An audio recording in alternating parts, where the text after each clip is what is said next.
जय हिंद। आज हम जानेंगे रिलेशन एंड फंक्शन, संबंध एवं फलन के बारे में, जिसमें हम फंक्शन को डिटेल में पढ़ेंगे, यानी कि फलन को हम डिटेल करेंगे। तो हम सबसे पहले इसमें जानेंगे कार्टेशियन प्रोडक्ट क्या होता है। Cartesian product, okay. Cartesian product, अगर हम दो सेट P और Q ले लें जो कि नॉन इम्पटी हों, P और Q दो सेट ले लें जो कि नॉन इम्पटी हों, और तो इनके कार्टेशियन प्रोडक्ट को हम डिफाइन करते हैं P cross Q is equal to P comma Q का ऑर्डर्ड पेयर लेंगे such that P belongs to capital P and Q belongs to capital Q। समझिएगा इसका मतलब क्या है। इसका मतलब ये है कि अगर हम दो कोई सेट ले रहे हैं और उसमें जो भी नंबर ऑफ़ एलिमेंट हैं, एक सेट में कुछ नंबर ऑफ़ एलिमेंट होंगे, दूसरे सेट में कुछ नंबर ऑफ़ एलिमेंट होंगे, तो हम उसका कार्टेशियन प्रोडक्ट हम डिफाइन इस तरह से करते हैं कि उनका ऑर्डर्ड पेयर आएगा। अब ऑर्डर्ड पेयर ये ज़्यादा समझ में आपको एग्जांपल से ज़्यादा क्लियर होगा, उसको हम देखेंगे अभी। तो आगे अगर देखें तो ये नोट करने की बात है कि नोट करने को समझने लायक भी बात है कि अगर पहले हम एग्जाम्पल को आपको दिखाते हैं।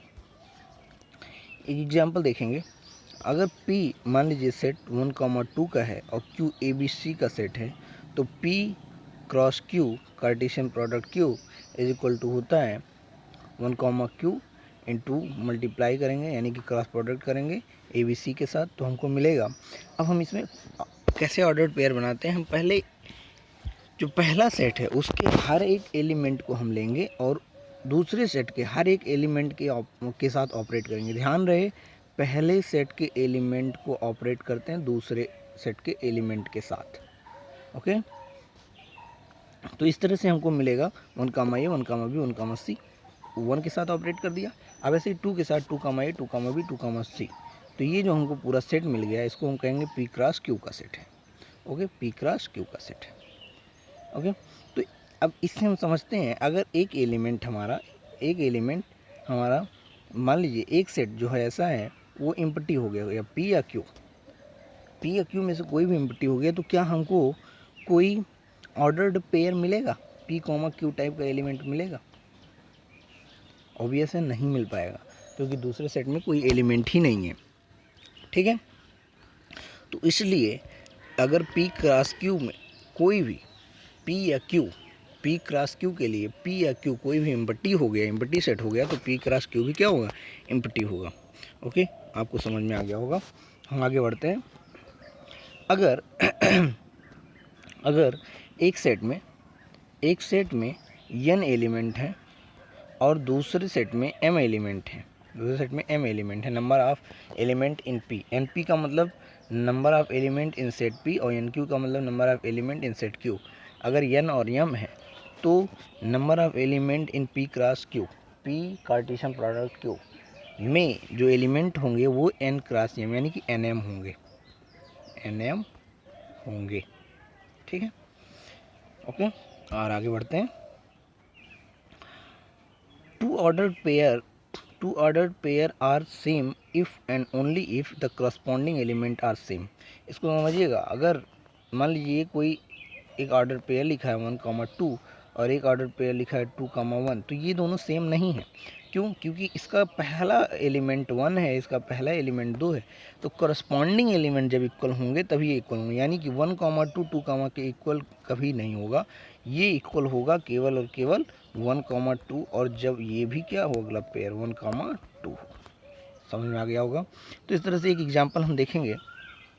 वैल्यू इसमें पूछ रहा है x और y की, कह रहा है 2x + 3 और y - 3 इक्वल है 2,1 के। तो ये कब संभव है? जब 2x + 3 ये इक्वल हो जाए किसके, 2 के इक्वल हो जाए।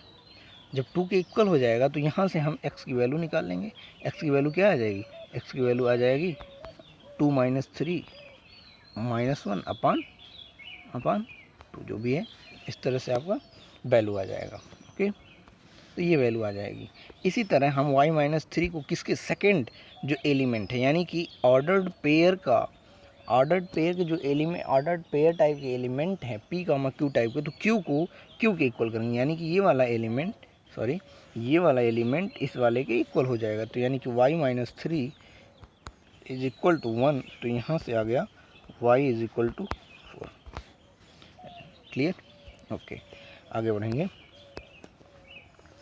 As the two order pair are, इसको हमने एक्सप्लेन किया हुआ है, तो इसको आप देख लेंगे।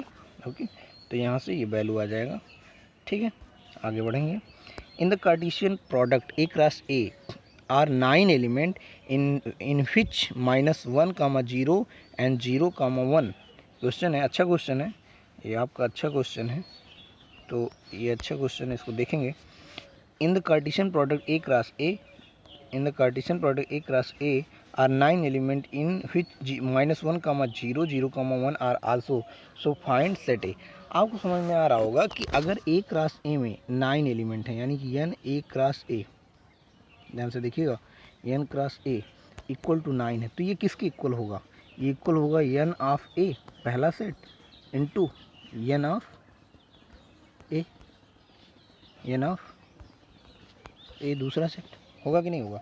और जो इक्वल, अब तो ये भी एन अगर मान लें, ये भी एन मान लें, तो n into n is equal to 9 दिया हुआ है, 9 दिया हुआ है, तो यहाँ से एन इज इक्वल टू क्या आ जाएगा? क्योंकि पॉजिटिव लेना होगा, सेट के नंबर ऑफ एलिमेंट 3 आ जाएंगे। तो जब 3 आ जाएंगे तो हमको तो ये तो समझ में आ गया कि ए में 3 एलिमेंट होंगे।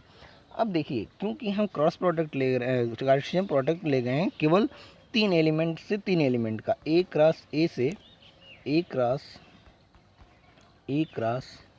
ए से ले रहे हैं, तो इसमें जो आएंगे कुल, वो इसमें भी 3 एलिमेंट, इसमें भी कुल 9 एलिमेंट आने वाले हैं। तो 9 एलिमेंट में 2 ऑर्डर पेयर दे दिया, -1, 0 और 0, 1, ऐसे ही और भी आने हैं। ठीक है, तो इस तरह से एलिमेंट आने, तो हमको ये इतना बात पहले समझ में आ गया कि ए में 3 एलिमेंट है। तो आप देख के ही कह सकते हैं कि जब ए में 3 एलिमेंट हैं तो एक ए का तो ये एलिमेंट हो जाएगा, पहले ही देख के सेट को, यहाँ से -1 एक एलिमेंट हो जाएगा और दूसरा एलिमेंट 0 हो जाएगा। अब आप तीसरा एलिमेंट देख के फिर बता सकते हैं, क्यों? क्योंकि दूसरे ए का भी इसमें एलिमेंट है। दूसरे ए का कौन सा एलिमेंट है? देखिए 0, -1 तो आपने ले लिया, तो 0 इस वाले में भी होगा, सेकंड वाले में भी 0 होगा, 1 भी होगा सेकंड वाले में, तो यानी कि इसमें भी होगा, क्योंकि दोनों सेट सेम है, यहाँ ए और बी सेम है, तो -1, 0, 1 हो जाएगा, तो सेट ए हमको फाइंड हो गया। आप इसको पूरा डिटेल करके भी लिख सकते हैं, वहाँ से कंपेयर करके कर सकते हैं। अगर आपको समझ में ना आए तो आप हमसे पूछ सकते हैं दोबारा। ओके, आगे बढ़ेंगे, हम जानेंगे रिलेशन क्या होता है। ठीक है, रिलेशन क्या होता है, तो रिलेशन के बारे में जानेंगे। रिलेशन क्या होता है? A relation R from a non empty set A to a non empty set B is a subset of the Cartesian product A cross B.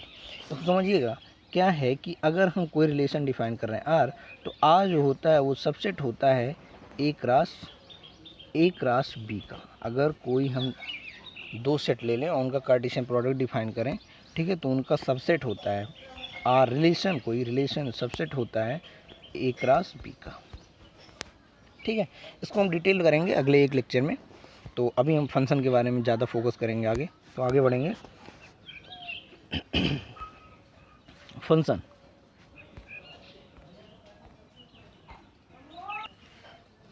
Function जानेंगे। फंक्शन क्या होता है? It is special type of relation. ये भी एक relation है, लेकिन ये एक स्पेशल टाइप का रिलेशन है। कैसा रिलेशन है, इसको हम देखेंगे।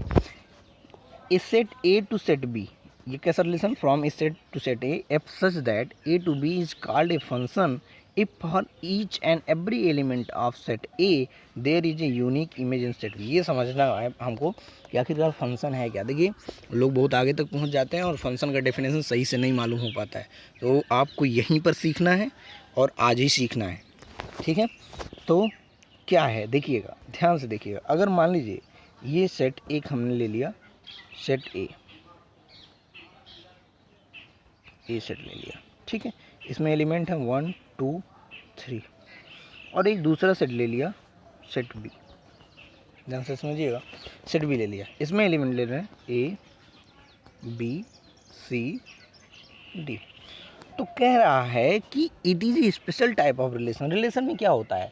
रिलेशन में ए क्रॉस बी लेंगे और ए क्रॉस बी की कुछ सबसेट आएंगे, यानी कि इसमें 1 कामा ए भी आएगा, 1 कामा बी भी आएगा, 1 कामा सी आएगा, 1 कामा डी आएगा, 3 कामा ए आएगा, 3 कामा बी, 3 कामा। अब इसमें से कुछ एलिमेंट जो होंगे वो रिलेशन में आएंगे जैसा हमारा रिलेशन डिफाइन होगा, जैसा रिलेशन डिफाइन होगा, ठीक है। तो अब उन रिलेशन में फंक्शन कैसे होगा, ये कब फंक्शन हो जाएगा ये रिलेशन, तो तब होगा जब एवरी एलिमेंट, हर एक एलिमेंट केवल एक इमेज अपना बनाए, एक इमेज बनाए। मतलब इसको एफ पर ऑपरेट करें, कोई एफ फंक्शन दिया होगा, उस मशीन में हम डालें इसको एफ वाले मशीन में और हमको ए दे दे, फिर बी को भी डालें, वो भी केवल एक एलिमेंट दे, या तो बी दे दे, 2 को जब डालें तो या तो बी दे दे, या तो यही जो है हमको यही हमको ए भी दे सकता है, ऐसा भी हो सकता है ए ही दे दे, यही दे दे, लेकिन एक से ज़्यादा ना दे। ऑपरेट करने मशीन में हम जब डालें एफ़ वाले मशीन में 2 को, तो एफ़ वाला जो फंक्शन हमारा फंक्शन एक मशीन की तरह वर्क करता है।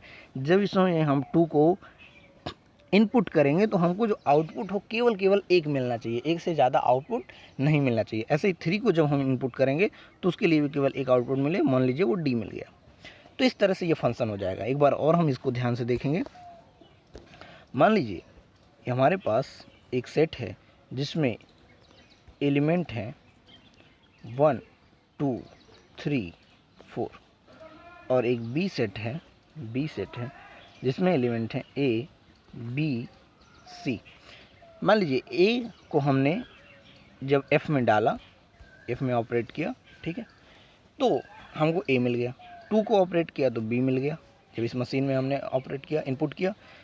3 को डाला तो सी मिल गया, और डी को हमने किसी का साथ ऑपरेट नहीं करा, तो क्या ये फंक्शन होगा? नहीं होगा। क्यों? क्योंकि हमने कहा है ईच और एवरी एलिमेंट के लिए एक इमेज होना चाहिए, किसमें? एक और केवल यूनिक इमेज होना चाहिए, किसमें? सेट बी में। तब ये हमारा जाके फंक्शन डिफाइन होगा। Okay, I hope everything is clear about what is function. ठीक है, अब आप यहाँ से डायरेक्ट बता सकते हैं कि अगर हम एक वैल्यू ले लें,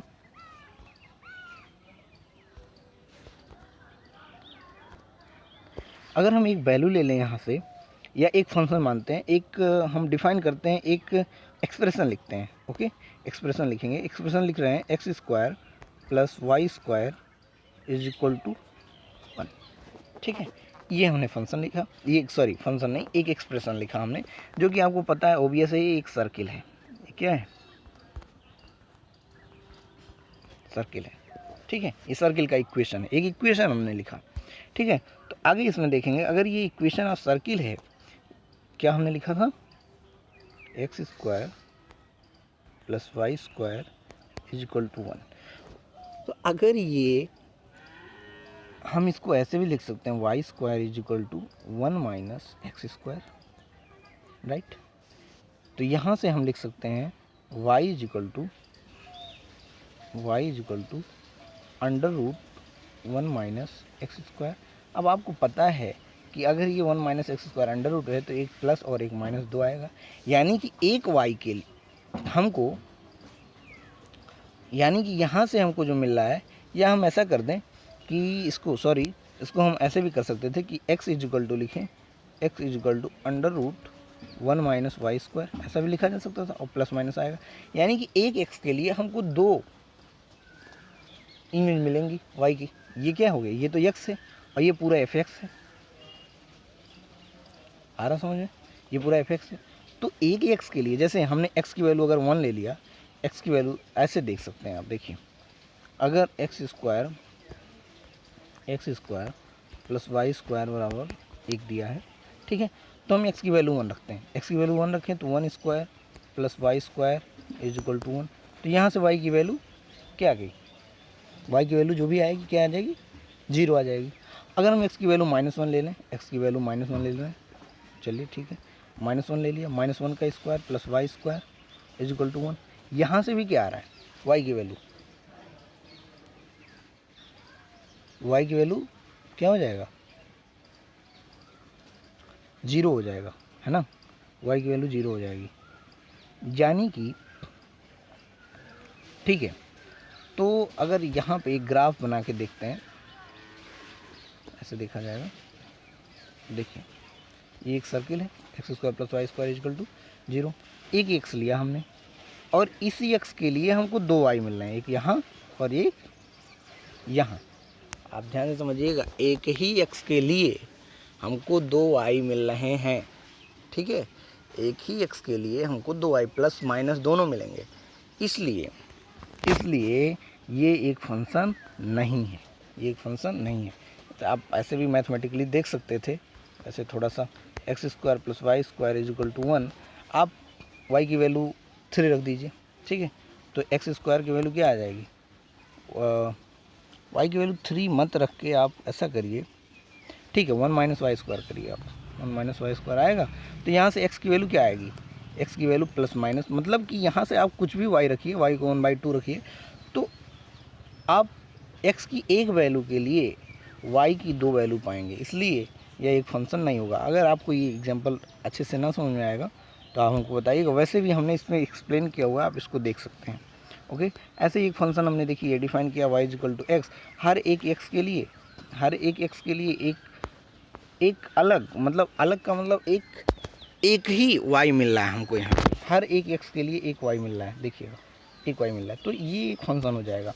अगला देखेंगे y equal to x square, इसमें भी एक एक्स के लिए एक ही इमेज y का मिल रहा है। यहाँ पे 0 पे देखेंगे तो केवल 0 पे 0 मिल रहा है और दूसरा एलिमेंट 0 पर कोई नहीं मिल रहा है, ठीक है। तो ये भी एक फंक्शन हो जाएगा। आगे देख सकते हैं आप, ये एग्जांपल देख सकते हैं, y की वैल्यू प्लस माइनस आ रहा है, हैंस यहाँ लिखे hence for each x there is 2 image in y, ठीक है। अब देखिए कोई भी एक्स रखिए, इसको मैं वही लिखना चाह रहा था, इसको मैं कि y इक्वल टू, अगर हम लिखेंगे y equal to plus minus under root x square आ गया, y equal to plus minus under root 1 minus x square आ गया। तो यहाँ x की वैल्यू 1 रखिए, 2 रखिए, 3 रखिए, तो प्लस माइनस 3 प्लस माइनस जो भी मतलब आएगा, ठीक है, इस तरह से आएगा वैल्यू हमारा, ठीक है। वैसे कॉम्प्लेक्स नंबर आ जाएगा तो 1/1 से छोटा ही रखिए आप, तो इस तरह से जो भी आएगा वो 2 वैल्यू लेके आएगा y की, यानी कि एक एक्स के लिए 2 वैल्यू मिलेंगे, इसलिए एक फंक्शन नहीं होगा, ठीक है। आगे बढ़ेंगे, y equal to f x equal to x cube, f x equal to x cube, ये देखेंगे f x equal to x cube में आप देख रहे हैं कि ये भी यहाँ पर भी हर एक एक्स के लिए एक ही y मिल रहा है। हो सकता है हर एक एक्स केवल एक y पे मिल जाए, केवल एक y पे। ध्यान रखिएगा, मेरा क्या कहने का मतलब है, मेरा ये कहने का मतलब है कि ऐसा भी हो सकता है कि यहाँ 1 हो, 2 हो, 3 हो, 4 हो और यहाँ A B C D कई सारे हों, लेकिन हर एक एलिमेंट जाके A पे मिल जाए या B पे मिल जाए या C पे मिल जाए या D पे मिल जाए, तो भी ये फंक्शन, क्योंकि हर हमको डेफिनेशन पे ध्यान देना है, मेनली डेफिनेशन पे, कि हर एक एक्स के लिए यूनिक इमेज होना चाहिए, एक इमेज होना चाहिए, एक से ज़्यादा इमेज नहीं होना चाहिए। तो ये हमारा क्या हो जाएगा, तो ये फंक्शन हो जाएगा। Okay, thank you. आज के लिए इतना ही, हम आगे बढ़ेंगे और आगे प्रोसीड करते हैं इसको, फिर मिलते हैं। डोमेन और कोडोमेन, रेंज, इन सब पे हम बातें करेंगे, इन्वर्स फंक्शन आगे आने वाले लेक्चर्स में, और इस हम फंक्शन को पूरा करेंगे। Okay, thank you.